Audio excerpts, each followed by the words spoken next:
الله وما هذه الحياة الدنيا إلا لهو ولعب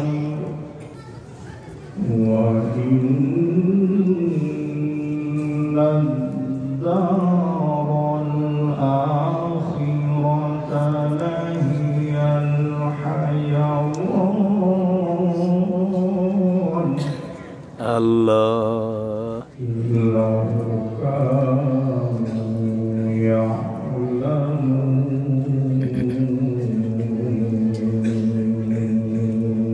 الله أكبر.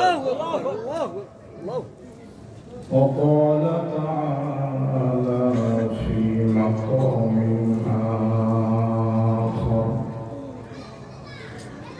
أفحسبتم أنما خلقناكم عبثا إلى آخر الآية. وقال النبي صلى الله عليه وسلم كما جاء في الحديث الشريف من أحب لله وأبغض لله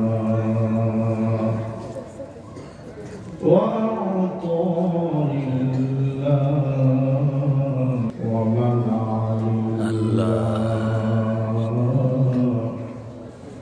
فقد استكمل الإيمان أو كما قال النبي عليه الصلاة والسلام.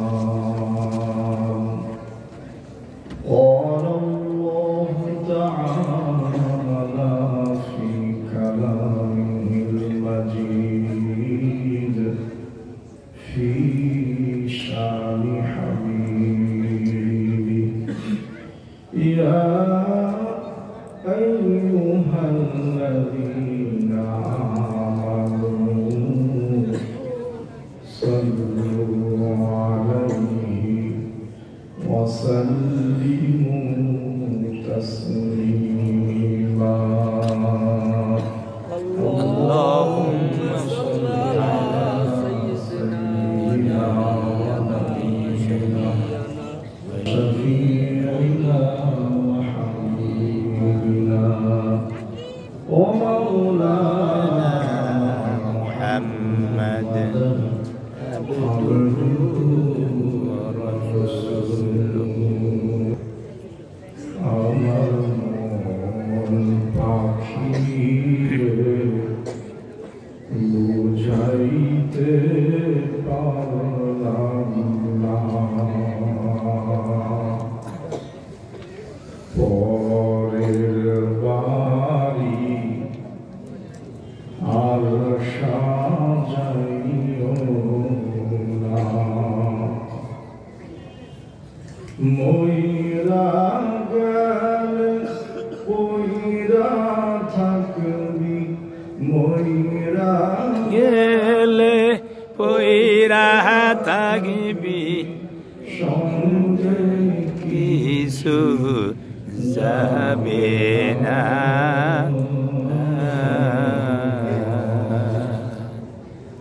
আমার পাখিরে বুঝাইতে পারলাম না। আল্লাহু আকবার। জামিয়া মুহাম্মাদিয়া শামসুল উলুম কবরস্থান মাদ্রাসার উদ্যোগে আয়োজিত বিশাল ওয়াজ মাহফিলের মান্যবর সম্মানিত সভাপতি, প্রধান অতিথি, বিশেষ অতিথিবৃন্দ, মঞ্চে উপবিষ্ট হযরত উলামা ইকরাম, সর্বজন শ্রদ্ধেয় মুরব্বিয়ানে আযম, দূর দূরান্ত থেকে আগত দিন প্রিয়, ইসলাম প্রিয়, আল্লাহর আশিকিন, যাকিরিন, শাকিরিন, মুহিব্বিন, মুতাআল্লিকিন বান্দাগণ, মর্দে মুজাহিদ, সমবয়সী যুবক বন্ধুরা, সর্বপ্রথম লক্ষ কোটি শুকর ও সুজুদ সেই মহান সুবহানাহু ওয়া তাআলা আম্মা নওয়াজুল দরবারে, যিনি আমাদের অত্যন্ত দয়া করে, মায়া করে, দিনের সহি বুঝদান করে বরকতময় মজলিসে কোরআন ও হাদিসের কিছু কথা বলা এবং শুনবার জন্য একত্রিত হওয়ার তৌফিক দিয়েছেন। সেজন্য সকলেই হৃদয়ের গভীর থেকে, অন্তরের অন্তঃস্থল থেকে ঈমানের আওয়াজ তুলে সুউচ্চ কণ্ঠে কালিমাত শুকর আদায় করি, আলহামদুলিল্লাহ। এখানে আপনারা আসতে পেরে খুশি না বেজার? খুশি। মানুষ যেই বিষয়ে খুশি হয় ওই বিষয়ে কাউকে কিছু বলতে হয় না, আগ্রহ নিয়ে সব কাজ করে, ঠিক কিনা? ফুটবল খেলা আপনারা দেখেছেন, যে যেই দলের পক্ষ নেয়, গোল এখনো হয় নাই, খালি বারপোস্টের দিকে বল নিয়ে যায়, এর মধ্যেই এই দলের প্লাবন লাভ দেওয়ার গোল গোল করে, কথা বলেন ঠিক, পরে মারে আর দেখে গোল কি হয় নাই, কথা বলেন ঠিক। এই যে গোল এখনো হইল না, খালি নিজের দল বারপোস্টের দিকে যাচ্ছে, এই কুষ্ঠে লাভ দেয় না, দেয় না, কথা বলেন না কেন? দেয়। এই থেকে বোঝা যায় যে যত লোক এখানে আসছে খুশিতে আসছে নাকি। এখন কিছু মাহফিলে গিয়া বক্তাদের বলতে হয় কি কন্যা সুবহানাল্লাহ, বোঝা যায় এই কথা যদি বলা হয় তাহলে কেউ এখানে খুশিতে আসবে না, কথা বলেন ঠিক। বর্তমানে আমরা যে পরিস্থিতিতে আছি, এখানে উলামা ইকরাম মাহফিলে আসতে কথা বলবে, শ্রোতারা তাকবীর দেব কি দেব না, কথা বলবো কি বলবো না, এই চিন্তা করার সময় আছে না, কথা বলেন না কেন? মুসলমান যতদিন পর্যন্ত উঁচু আওয়াজে কথা বলেছে, মুসলমান যতদিন পর্যন্ত বজ্র কণ্ঠে হুঙ্কার দিয়েছে, ততদিন পর্যন্ত এই দেশের কোন নাস্তিক এবং বেঈমানের বাচ্চা মুসলমানদের সামনে উঁচু আওয়াজে কথা বলতে পারে না, ঠিক কিনা? মুসলিম যুবকরা যখন তাদের ইতিহাস ভুলে গেল, কৃষ্টি, কালচার, তাহযীব এবং তামাদ্দুনকে ভুলে গেল, তখন গুটি কয়েকটা নাস্তিক এবং বেঈমান, যেগুলোকে আমরা 2 পয়সার দাম দেই নাই, ওরা বড় বড় দলের উপরে সওয়ার হয়ে উলামা ইকরাম এবং ইসলামের বিরুদ্ধে বক্তব্য দেওয়া শুরু করেছিল, কথা বলেন ঠিক কিনা? তাওহীদ আর একাত্মবাদের মুসলিম যুবকরা যখন জেগে উঠেছে, তখন ওই বাতিল শক্তি পরাজিত হতে বাধ্য হয়েছে, কথা বলেন।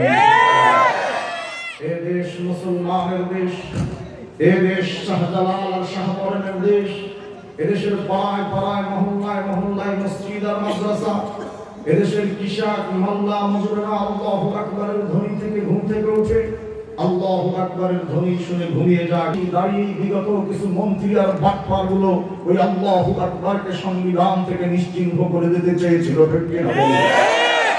আল্লাহকে সাবধান, সব জায়গায় হাত দিস না, তোরা নিশ্চিহ্ন হয়ে যাবি, কথা বলেন না কেন? হ্যাঁ মুসলমান, আমরা তো ওই বীরের জাতি, ক্ষণিকের জন্য পরাজিত হয়েছিল উহুদের ময়দানে।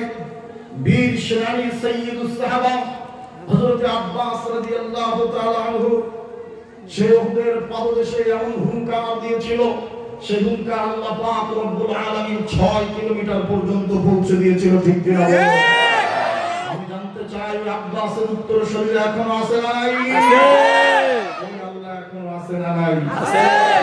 উত্তরসূরিরা থাকে, ওই আল্লাহ এখন যদি থাকে, ও মুসলমান, তোমাদেরকেও শপথ নিতে হবে, যত বড় হামলা নির্যাতন আসুক না কেন, আব্বাস রাদিয়াল্লাহু তাআলা আনহুর সেই বজ্র কণ্ঠ ধারণ করে ইসলামের পক্ষে আমরা স্লোগান দিব, কথা বলেন ঠিক কিনা? ইনশাআল্লাহুল আজিজ আর কোনদিন বন্ধ হবে না। কথা বলেন ঠিক কিনা? বন্ধ করে দিতে চাবে, আমরাই তাদের আওয়াজ বন্ধ করে দিব। কে কে রাজি আছেন? হাত তুলে দেখান। নারায়ে তাকবীর, আল্লাহু আকবার, নারায়ে তাকবীর, হুশিয়ার সাবধান, হুশিয়ার সাবধান, আল্লাহু আকবার।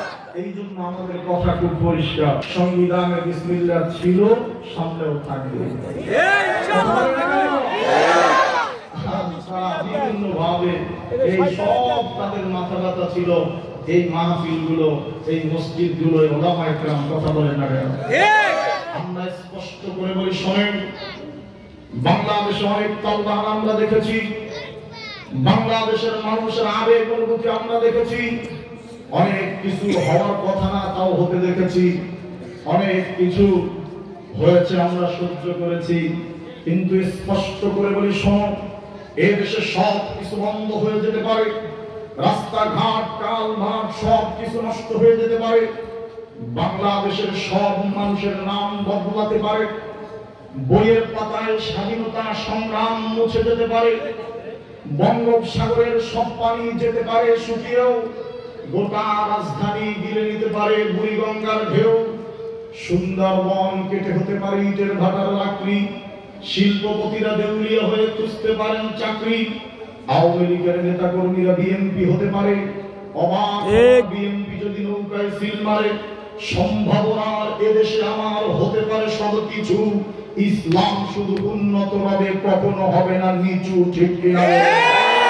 ইসলামকে মাটির পরতে পরতে জনপদে ঘরে ঘরে, ইসলামকে মাটির 90% মানুষের অন্তরে, ইসলাম নিয়ে কেউ চিনি খেলে এমন শক্তি নেই। আর কিছু থাক না থাক, দেশে ইসলাম থাকবে।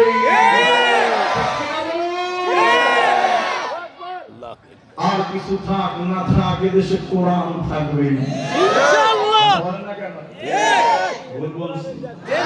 বাড়িয়ে বলছি, তাহলে আপনারা কোরআনের পক্ষে আছেন তো ইনশাআল্লাহ? আল্লাহ কবুল করুন।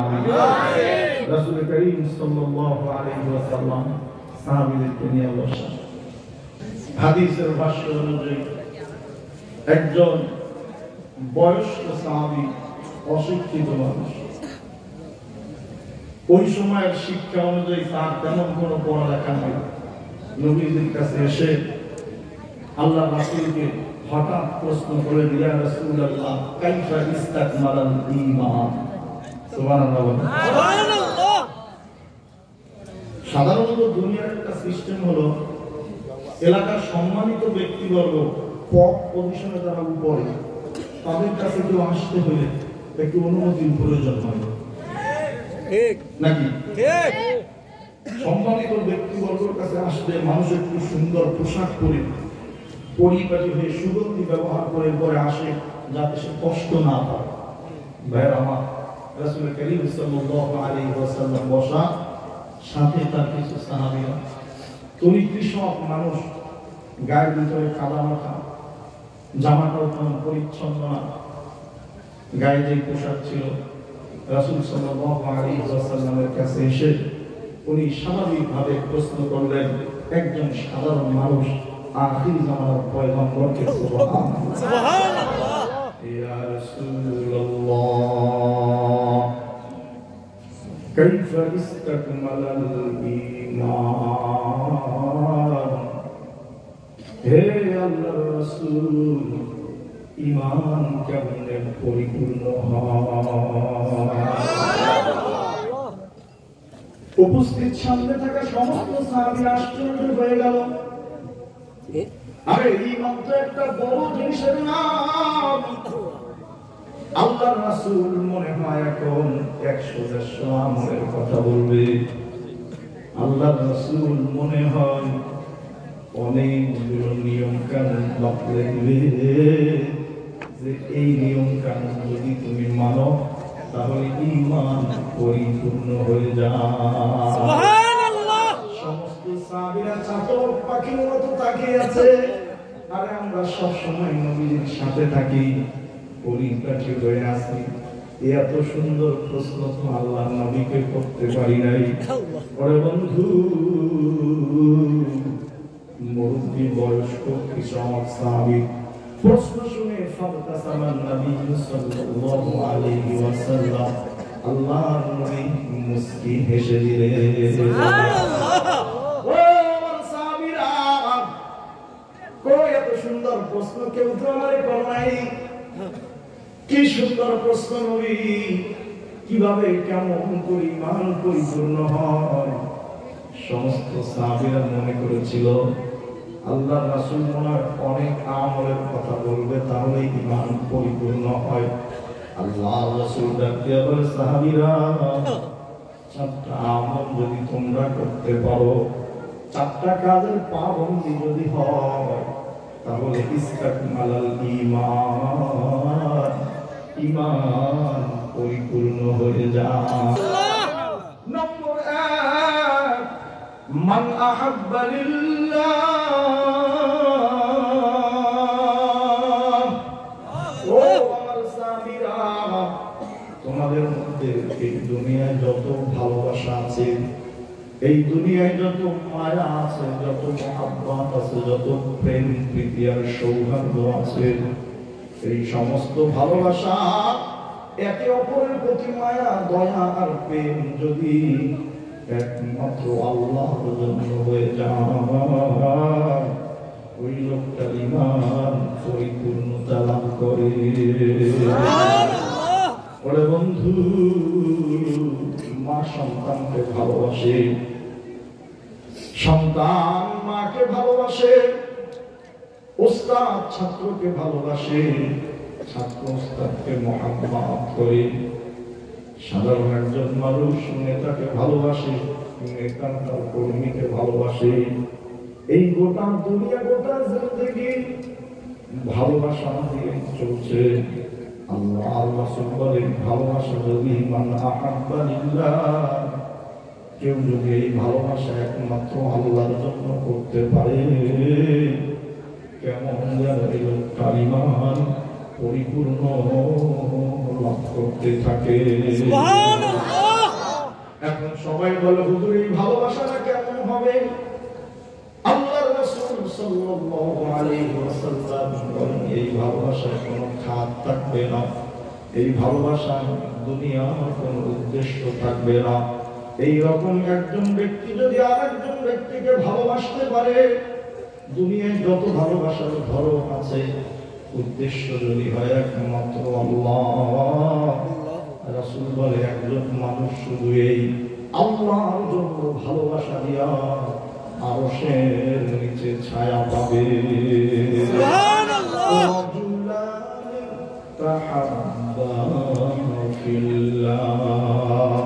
আল্লাহর রাসূল ভাই সাহাবীরা, আমার আনেওয়ালা উম্মতদেরকে জানাই দিও, যেদিন কিয়ামত কায়েম হবে, ১.৫ হাত মাথার উপরে সূর্য থাকবে। বড় আল্লাহ, এত ৯ কোটি দূরে সূর্য, এত যদি তাপ হয় মানুষ অস্থির হয়ে যায়। আল্লাহর রাসূল বলে, শোনো, ইয়াউমা লা যিল্লা ইল্লা যিল্লুহু ইয়াউমাল কিয়ামাহ, কিয়ামতের দিন যেদিন আল্লাহর ছায়া ছাড়া দুনিয়ায় আর কোনো ছায়া থাকবে না, সেদিন সূর্য উঠে যাবে ১.৫ হাত উপরে, মানুষের মগজগুলো ভাতের মারের মতো টকবক টকবক করতে থাকবে। ও আমার সাহাবীরা, আল্লাহর জন্য ভালোবাসার কি দাম জানি? ওই সময় দুনিয়ার কোন মানুষ যদি এই দুনিয়ায় এক বন্ধু আর এক বন্ধুকে, এক ভাই আর এক ভাইকে, এক ব্যবসায়ী আর এক ব্যবসায়ীকে শুধু আল্লাহর জন্য ভালোবেসে থাকে, ওই কঠিন কিয়ামতের দিন পরিস্থিতির মধ্যে ওই দুই লোক আল্লাহর ছায়া তলে আশ্রয় পাবে। সুবহানাল্লাহ। হর রং মে তু হর গু মে তু হর জা মে তু হর দাম, हर रंग में तू हर बू में तू हर जा में तू हर दाम, देखता हो जिधर चाहता हो अब की रहम करो देखता हो जिधर चाहता हो अब की रहम करो আল্লাহ রাসূল সাল্লাল্লাহু আলাইহি ওয়াসাল্লামের এই কথা শুনে সমস্ত সাহাবীরা অবাক হয়ে গেলেন ইয়া রাসূলুল্লাহ কিয়ামতের দিন আল্লাহর ছায়া পাওয়ার এটা তো অত্যন্ত সহজ মাধ্যম আল্লাহু আকবার আল্লাহু আকবার এত সুন্দর সহজ মাধ্যম কোনো আমল নাই শুধু একজন আরেকজনকে মহব্বত করে আল্লাহর জন্য তুমি স্কুলে পড়ো কলেজে পড়ো ভার্সিটিতে পড়ো তোমার এক বন্ধু নামাজি এই জন্য তুমি তাকে ভালোবাসো তোমার একজন বন্ধু কোনো গুনার কাজে জড়িত না এই জন্য তুমি তাকে ভালোবাসো তোমার এক বন্ধু নবীর সুন্নাত অনুযায়ী চলে এই জন্য তার প্রতি তোমার অনেক টান ও ব্যবসায়ী ভাই আপনি দোকানদারি করেন পাশে একজন দোকানদার কোনো খারাপ জিনিসের সাথে জড়িত না কোনো ভেজালের সাথে জড়িত নেই জন্য আপনি তারে ভালোবাসেন ওরে বন্ধু আল্লাহর রাসূল সাল্লাল্লাহু আলাইহি ওয়াসাল্লাম বলেন এই ভালোবাসাই তার ঈমান পরিপূর্ণ হওয়ার আলামত সুবহানাল্লাহ সাহাবায়ে কেরাম রাসূলের কাছ থেকে এই কথা শুনলেন নিজের বাস্তব জীবনে প্রয়োগ করলেন এই ভালোবাসা একের পর এক ছড়িয়ে গেল সমস্ত সাহাবীদের মাঝে ভালোবাসা এমন ভাবে ছড়িয়ে গেল ওই ভালোবাসা চলতে চলতে নিজেদের মাঝে এমন একটা মহাব্বত তৈরি হলো সমস্ত সাহাবীরা এই মহাব্বত দিয়েই জান্নাতে যাওয়ার দাবি করে হুজুর উদাহরণ আছে এখন উদাহরণটা নিয়ে নেন আল্লাহু আকবার দ্বিতীয়বার মদিনায় বদর যুদ্ধ শেষ হয়ে গেল মুসলমানরা বিজয়ী রমজান মাসের 17 তারিখ পরাজিত হলো কাফেররা বেঈমানগুলো ঠিক এক বছর পর মুসলমানদের উপরে আবার আক্রমণ ঘটনা লম্বা হয়ে যাবে আমি শুধু মূল কথাটা বলবো ওদের যুদ্ধ শুরু হলো চারদিক থেকে কাফের আর মুশরিকদের আক্রমণ একজন আর দুইজন না তিন আর চারজন না শত শত সাহাবী আক্রান্ত কারো গায়ে তরবারির আঘাত কারো গায়ে খঞ্জর আর বর্ষার আঘাত ওরে বন্ধু একজনের প্রতি আরেকজনের ভালোবাসা কোন পর্যায়ে গিয়ে পৌঁছে গেছে হাদিস বর্ণনাকারী সাহাবী বলে আমি সেই উহুদের ময়দানে উপস্থিত ও মুসলমান ইন্নামাল মুমিনুনা ইখওয়াতুন যত মুমিন আজকে এই সাভারে আছে এই হেমায়তপুরে আছে একে অপরের ভাই শোনো শোনো কেমনে তারা জান্নাত খরিদ করেছে কি ভালোবাসা দেখে গেল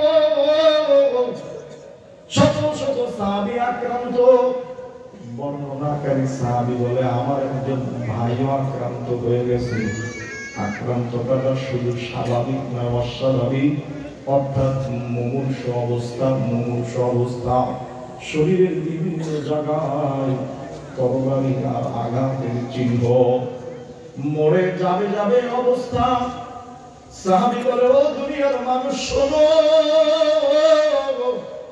तमाम পৃথিবীর মানুষকে বলে দিও এই ভালোবাসা একজন আরেকজনের প্রতি দেখাইছে ওই সময় আমি সেখানে উপস্থিত দেখি অনেকজন আক্রান্ত হয়ে তরবারি আর খঞ্জর আর বর্ষা তীরের আঘাতে পড়ে আছে আমার এক ভাই আমাকে ডাক দিয়া বলছে স্ত্রী মা আমারে একটু পানি পান করাও আপনি মা আমার জন্য একটু পানি আনো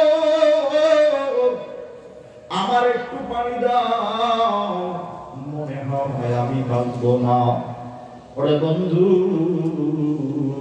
হাদিস বর্ণনাকারী সাহাবী বলে, শোনো, আমি চামড়ার মশক করে পানির পেয়ালা নিয়ে আসছি। আমি যখন আমার ওই ভাইয়ের সামনে পানি নিয়ে গেলাম, মাত্র তার মুখে দিব,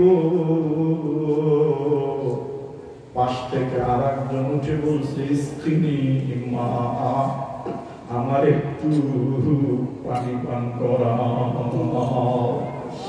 আমি ওই আক্রান্ত সাহাবীর সামনে পানি নিয়ে গেলাম। সে বলে, আমার চেয়ে বেশি পিপাসা তো মনে হয় আমার এই ভাই। আল্লাহু আকবার। বন্ধু, কল্পনাও তো করা যায় না, যে যুগে আমরা আছি একজন আর একজনের থেকে খাবার ছিনিয়ে নেয়। কথা বলে না কেন? একজন আর একজনের সম্পদ আত্মসাৎ করে, একজনকে আঘাত করতে পারে না, খাওয়াইতে পারবে খুশি। আল্লাহ রাসূল বলে, না, ওই জামাত আমি কায়েম করে দিয়ে গেছি, এটা তোমরা ফলো করবে, তারা তোমাদের মডেল। আল্লাহু আকবার। আমি পানি নিয়ে দ্বিতীয় ব্যক্তির কাছে গেলাম। যখন সে পানি পান করবে, তৃতীয় ব্যক্তি কয়, আমার একটু পানি পান করাও। ওরে বন্ধু, তাদের জীবনের চেয়ে আমাদের কারো জীবন কিন্তু দামি না। তারা রাদিয়াল্লাহু আনহুম ওয়া রাদু আন, তারা আল্লাহর প্রতি খুশি, আল্লাহ ছিল তাদের প্রতি খুশি। সাহাবী চোখের পানি ছেড়ে দিয়ে কয়, শোনো, এরকম একজন, দুইজন, তিনজন করে আমি 7 জনের সামনে পানি নিয়ে দিয়েছি, কেউ পানি পান করে নাই। আমি পানির পেয়ালা নিয়ে যখন প্রথম জনার কাছে আসছি, দেখি আমার ওই ভাই দুনিয়া থেকে চলে গেছি। আমি পানির পেয়ালা নিয়ে একটা দৌড় দিয়া আমার ওই দ্বিতীয় মুসলিম ভাইয়ের কাছে হাজির। দেখি না, তার শরীর আর নড়ে না, আল্লাহ। আমি 7 জনের কাছে গেলাম, দেখি পানির পেয়ালা আমার হাতে। সবাই দুনিয়া থেকে বিদায় নিয়ে চলে গেছে। আল্লাহ আল্লাহ আল্লাহ। পানি আমার হাতে রয়ে গেছে। আমি এখন যতদিন পানির পেয়ালা মুখে দিই, আমার ওই 7 জনের চেহারা ভেসে ওঠে। ধন সম্পদের মায়ায় পইরা গো, ডাকিলি না মাওলা রে,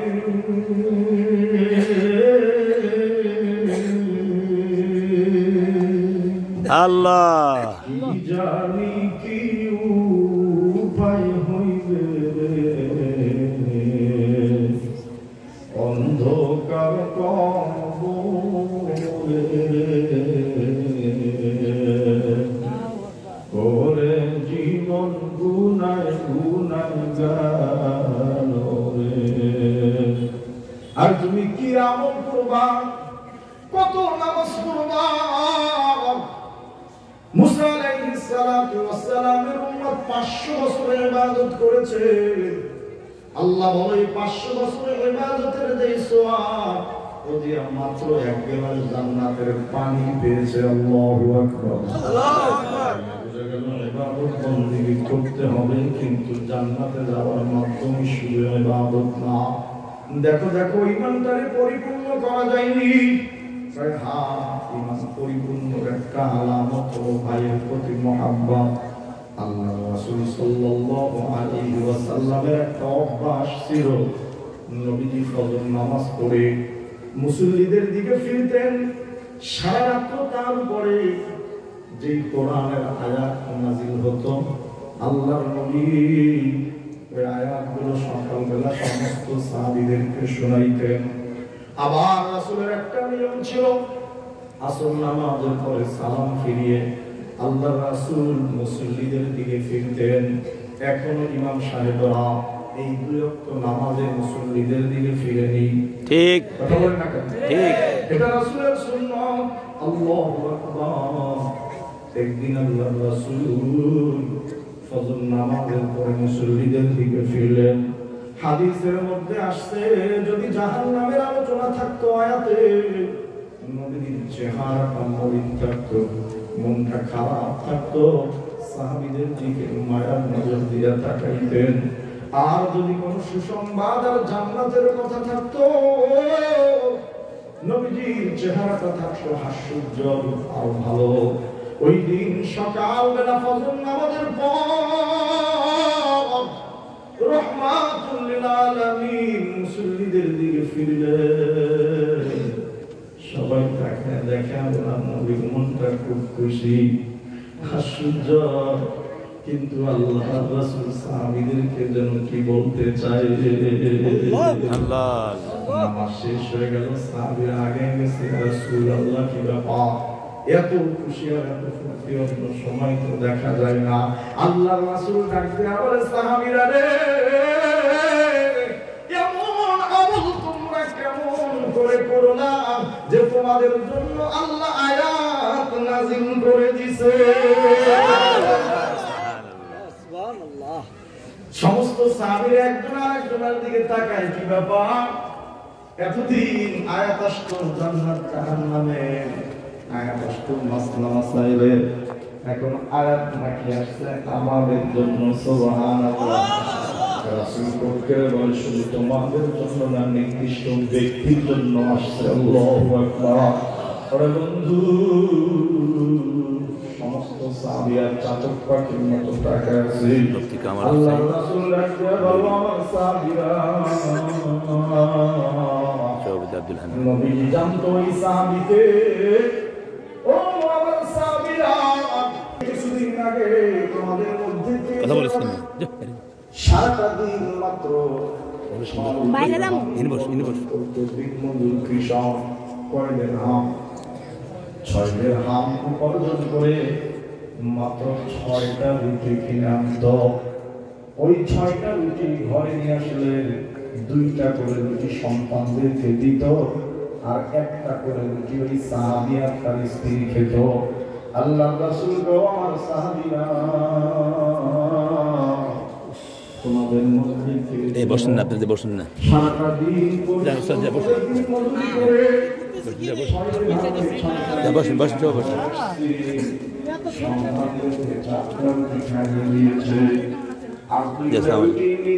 ভালো, কি নাম তোমার? হ্যাঁ, ও কোথায় পড়ো এখন?